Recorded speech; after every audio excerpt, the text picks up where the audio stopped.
Сәлем достар, қалайсыздар?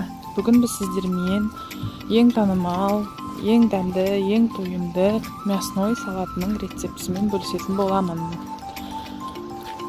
Ол үшін бізге ең алдымен қайнатылған ет керек, картоп керек, жұмыртқа, соленый огурцы, майонез және зеленый горошек керек болады.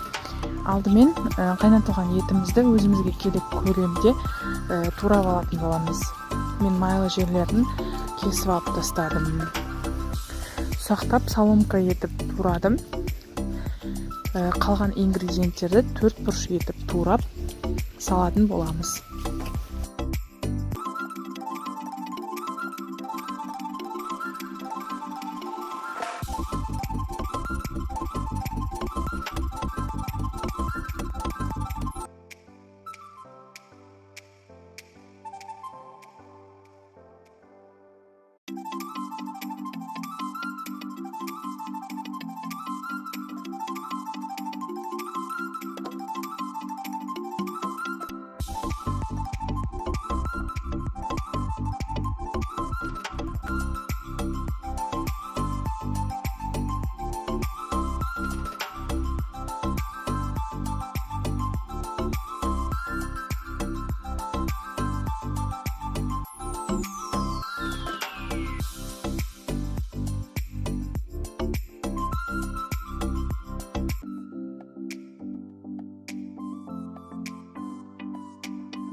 Турап болған ингредиенттердің үстіне тұзымызды, қара бұрышымызды қосып, жақсылап араластырамыз.